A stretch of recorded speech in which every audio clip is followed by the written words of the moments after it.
c'est ça, de les faire bastonner. Donc bonsoir à tout le monde, je pense qu'il y a déjà des parties d'école de France, des gens des dégâts, de la gauche, de Belgique, de Bruxelles, et aussi plein des gens de Podemos, les francophones et les francophiles de Podemos. Donc si vous voulez, on peut commencer l'introduction de Podemos. Après, notre compagnie, camarade Sophie va présenter les parties de gauche. Et dernièrement, ça va être les lettres de gauche qui va faire une petite présentation. Dans la partie Podemos, on va présenter moi-même et Martin. Martin, si vous voulez. Si vous pouvez présenter avec Martin, ça va être un peu mal, mais quand même. C'est parti. On va faire un exposé de 10 minutes. L'idée, c'est avoir 10 minutes et après 10 minutes d'interaction. Nous, le dé, on peut faire des questions que vous voulez pendant l'exposé. Mais si vous voulez faire des réflexions, on peut nous engager ensemble dans un débat à la fin de l'exposé. Donc, comme ça. Donc, ça ne nous attendait pas trop. On peut pas avoir ça. Donc, on est ici aujourd'hui. L'idée, c'est de parler un peu des contextes politiques qu'a fait naître Podemos et son petite histoire. Les partis, il y en avoir moins qui vont les lire. Et aujourd'hui, on a eu un très joli nouvelle, c'est qu'on est les premières partis politiques de l'orientation directe de moi. Ça ne fait pas...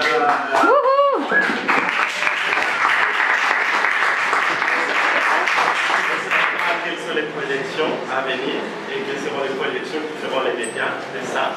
Mais bon, l'Institut national de recherche a constaté ça.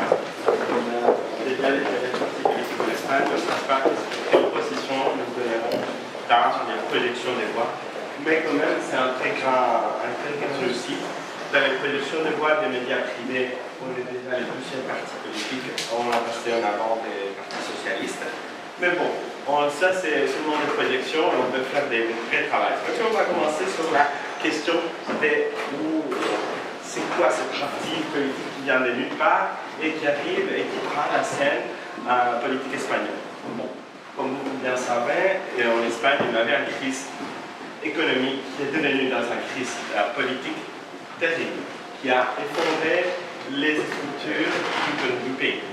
Il a fait mettre il a fait questionner toutes les institutions politiques de l'Espagne.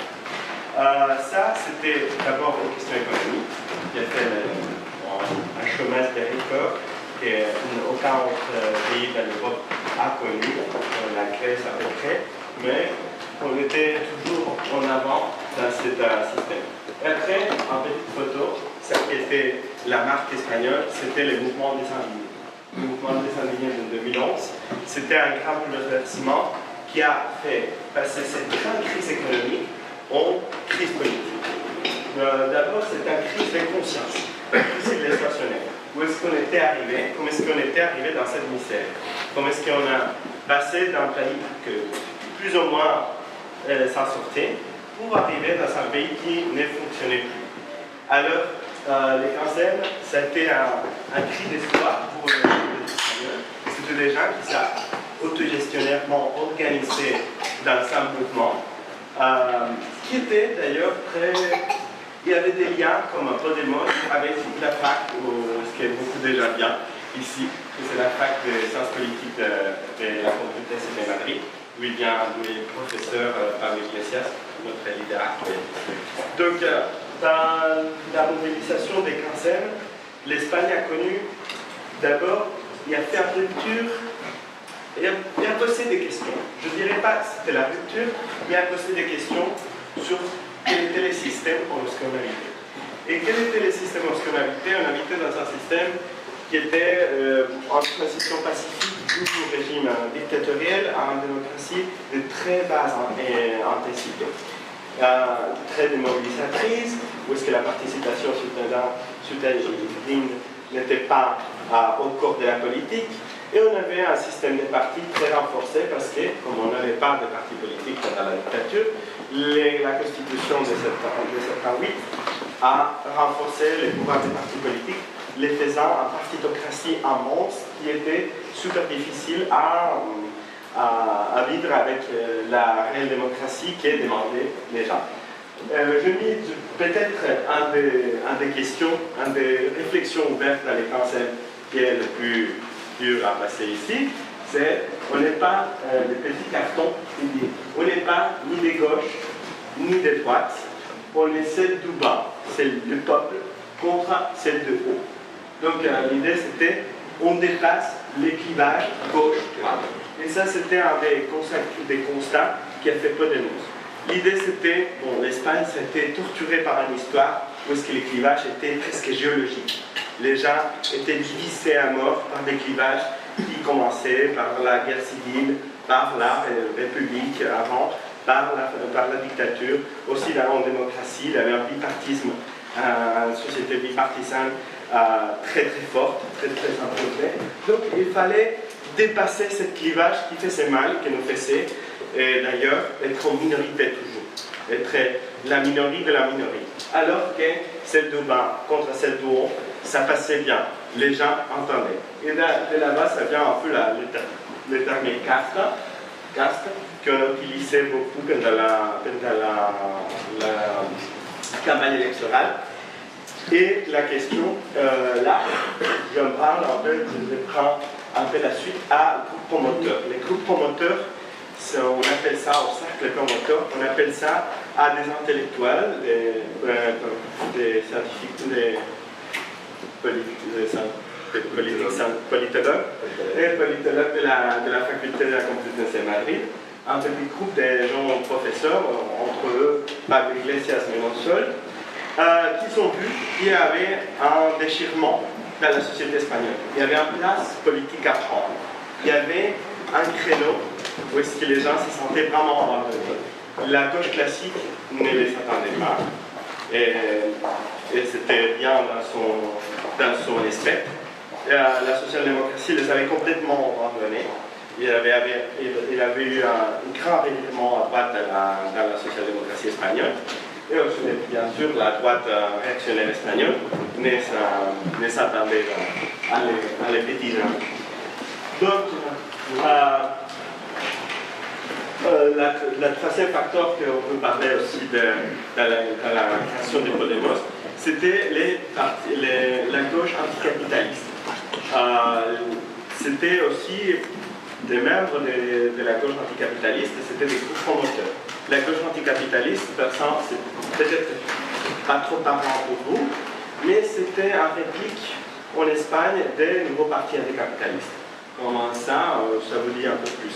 La gauche anticapitaliste en Espagne, c'était un petit parti trotskiste qui venait de s'émanciper du front des gauches espagnoles qui où était avant, en train de participer de quelque manière, et qui avait décidé de tenter l'initiative tout seul, n'avait pas arrivé au bout, et il voit dans cette possibilité, dans cette alliance, dans cette front de Podemos, une alternative pour faire changer la société.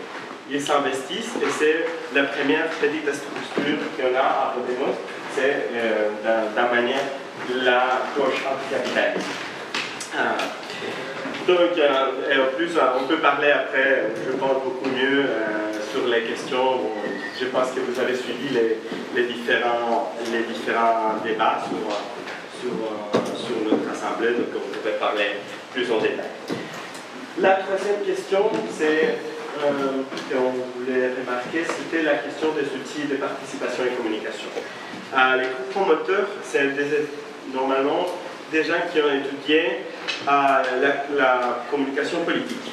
Et ils sachent la communication politique classique, ils veulent la reformuler. Ils veulent reformuler et faire un autre message, un message plus parlant, un message qui arrive les gens. Mais aussi, ça croise tellement bien avec les outils de participation et communication qui viennent du cancer. des mouvements désalignés. Les mouvements désalignés, ils savent faire des bottom-up. Et les groupes promoteurs ont appris à faire du top-down dans la communication politique. Alors, la communication, c'était vraiment l'outil central des phénomènes de Podemos. Ça arrivait à des quotas importants et je pense que c'est une des choses qui est, bon, je dois un peu attarder sur ça, parce que c'est quelque chose qui est vraiment utilisé, un peu la cyberguérilla pour faire un message politique et les passer en masse. Une chose qui est importante, j'ai dit outil de participation et communication. Peut-être les gens disent pourquoi participation et communication tous ensemble. Peut-être on entend la participation c'est une chose et la communication c'est une autre. Bon, à Podemos, pas vraiment. Il y a un vrai métissage entre la question de la participation et la communication. Ça devient des outils qui peuvent être de communication, ça devient de participation et à l'inverse. Donc, les premières que j'ai mis ici, c'est appris. La capture des pantalles, c'est pas d'écran, c'est pas génial, mais quand même, c'est un petit outil que vous pouvez télécharger dans votre portable. C'est un appli, je pense qu'il y a en français, un appli qui réplique les champs des manifestations. Les champs des manifestations, je dis, je ne sais pas quel champ des manifestations on va avoir contre la suédoise. Les gens de Vega qui mettent à balle suédoise. Bon, on commence à faire comme ça, on crée quelque chose, et ceux qui sont à côté de toi, ils vont décider si ça c'est bien, ou si c'est pas très bien. S'ils décident que c'est bien, ça va continuer, alors la suivante va écouter et va dire ah ouais, c'est un champ de manifestation qui est bon, et l'autre, et l'autre. Donc, après, ça fait un cercle concentrique, ça fait la même chose, virtuel. Donc, cet outil, c'est fantastique pour prendre la décision des masses, de manière pas hyper démocratique, parce que pas tout le monde vote sur tout le monde, mais quand même, ça fait en sorte que le dernier oui, c'est quelque chose que tout le monde a voté. Et l'initiative ne part pas de quelqu'un qui lance l'enquête. C'est pas moi qui dis est-ce que vous préférez ça ou ça? Non. C'est directement les gens qui ont pris l'initiative et qui ont voté, ils ont valoré quelles étaient les différentes alternatives. Une autre question, et ça on peut être aussi un peu super mégalo, c'est qu'on a su maîtriser les campagnes dans les réseaux sociaux. D'abord l'Assemblée, si c'est quoi, ça a été il y a 2 semaines, on a fait 5 jours de training topic, comment est-ce qu'on dit en français, training topic? Entraînement. Topic à la mode. Topic à la mode. Topic porteur dans Twitter. Donc on a été classé le premier training topic en Espagne, tous les jours. 5 jours de suite, on était la chose la plus parlée en Espagne en Twitter. Et on l'a fait avec des petites campagnes. Et j'aimais comment est-ce que c'est génère cette campagne. Cette campagne, c'est vraiment du collaboratif offensif. Si vous voyez, je n'ai pas trop bien fait la capture parce que ça ne se voit pas trop. Mais bon, ça c'est un petit iPad. Dans les petits iPads, on écrit, on dessine une petite campagne. On parle de quoi, est-ce qu'on va parler, l'heure, est-ce qu'on va parler de ça, et les différents matériaux qu'on va utiliser pour diffuser. Donc, les gens, ils se disputent à cette fois-là. Ils disent non, ça c'est quand même pas attendre. Et à la fin, ça arrive à des campagnes massives qui ont 3-4 millions d'impressions à Twitter. Et c'est vraiment quelque chose qui est les gens fait rêver. Et ça, normalement, on doit produire beaucoup de matériel et on le fait aussi collaboratif. Chacun décide qu'est-ce qu'on fait. Par exemple, les cercles de Belgique, on a fait cette petite vidéo dans la campagne, qui était une des campagnes les plus puissantes avant des Podemos, qui s'appelle « Je suis Podemos », où est-ce que les gens il sait pourquoi ils étaient des Podemos. Parce qu'on a été dans des campagnes de diffamation profonde. Alors, une des premières campagnes qu'on a fait, c'était des anti-diffamation. Donc c'est des gens qui sont en train de dire pourquoi ils décident d'être Podemos. Et après, nos eurodéputés qui disent, bon, c'était l'heure dès que les gens normaux venaient dans les institutions. Ça, c'est une autre outil qui est vraiment magnifique, c'est Reddit. On l'a rebaptisé, on parle des Plaza Podemos. Ces Plaza, ça veut dire Agora en espagnol, c'est l'endroit public, et c'est vraiment un endroit en Podemos. Et c'est aussi un hybride entre communication et participation. Les gens peuvent signer, c'est un peu à l'estime Facebook. Et ici, il y a des thématiques de débat. Alors, avec ça, tu peux débattre de n'importe quoi, ou tu peux débattre des différents textes organisatifs de l'organisation, les différentes résolutions, les différents... Tout qui est en débat dans les partis, c'est de voter là-bas. Et c'est un système aussi de rating, de valoration des commentaires. Donc les commentaires les plus affichés sont ceux qui ont eu les soutiens des gens qui sont là. L'oignon aussi, c'est un outil qu'on utilise, satellite, on est en train de l'implémenter, on ne les voit pas, mais ça permet de faire des votations dans des petits nombres de gens et à commenter pourquoi. Donc, j'ai pas terminé mon partie de la présentation, je laisse Martin continuer. Et bonjour à tous, je m'appelle Martin. Martin, quelqu'un parle espagnol. Je vais faire un peu de blague avec Martin va à la piscine. Ok. Donc, je fais partie du cercle Podemos de Belgique. C'est un cercle territorial. Et nous, on travaille. Je vais vous parler un peu sur les principes politiques et les principes organisatifs, comment est-ce qu'on s'organise un peu et quelle ligne politique. Quelle ligne politique on suit chez nous. Le parti vient plus ou moins d'avoir une forme plus concrète, plus structurée, plus organisée. Parce que, comme mon ami il vient de dire, c'est un mouvement qui a commencé d'une base sociale. Et qui s'est institutionnalisé ou qui est en train de s'institutionnaliser maintenant. La base de Podemos, c'est la participation citoyenne, la transparence et de vraiment donner le pouvoir au peuple et casser le deux mondes qui existaient en Espagne. Il y avait le monde de la politique et le monde des gens comme nous, on va dire. Donc Podemos, c'est exactement l'outil qui fait la connexion directe dans les deux mondes.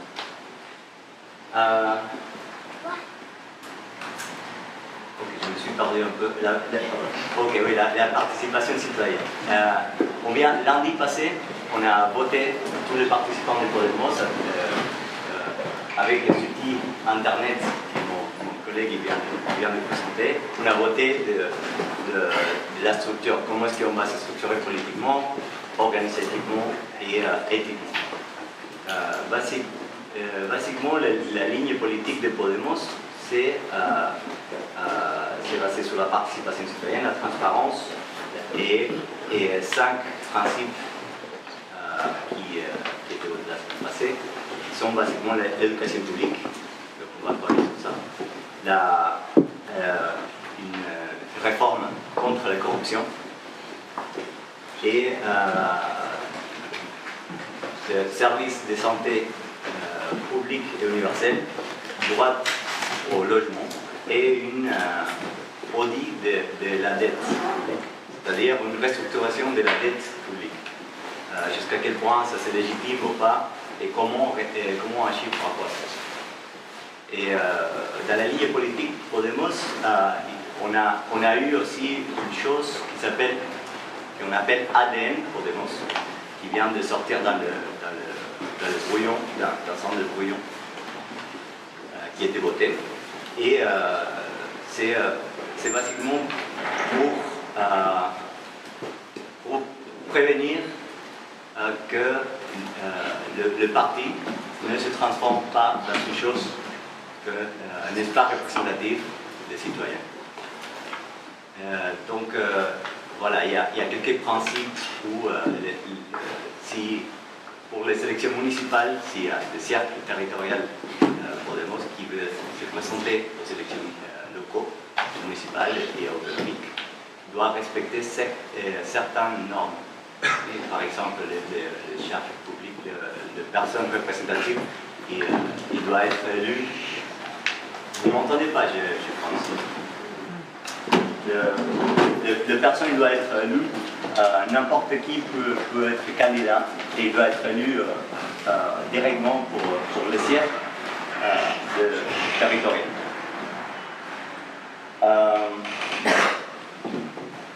Donc, comment est-ce qu'on s'organise? On a des cercles territoriaux et des cercles sectoriels. Et les cercles sectoriels sont basiquement des cercles par thématique et sont des participations virtuelles, ce ne sont pas toujours de participation citoyenne directe. Bon, la participation citoyenne, ça continue à être direct, mais ce n'est pas physique, c'est ça que je veux. De l'autre côté, on a le cercle territorial qui correspond à la structure de l'État d'Espagne. C'est-à-dire qu'il y a des cercles à niveau local, il y a des cercles à niveau régional, il y a des cercles à niveau de l'État. Nous, comme cercle Podemos Bélgica, on est on n'est pas exactement dans la dynamique traditionnelle espagnole, parce qu'on est basiquement un cercle extérieur. Et bon, on a certaines compétences, entre guillemets, qu'on fait nous-mêmes. Par exemple, on se divise par rapport à l'organisation qu'il y en a, on se divise dans des commissions de coordination, communication, direction, etc. Et on fait des espèces de... Pardon, je suis un peu esquissé. Ce qu'on fait en Belgique, c'est basiquement de présenter des débats publics, comme on a fait un débat de la dette, ça fait pas longtemps ici. La dette. On a fait une campagne de mobilisation contre un commissaire européen. Et ça, c'est basiquement les actions qu'on fait jusqu'à maintenant. Et on est vraiment intéressé à voir qu'est-ce que vous faites comme votre parti, c'est quoi votre ligne et comment on peut collaborer d'une certaine façon avec les autres organisations, comme le parti de gauche.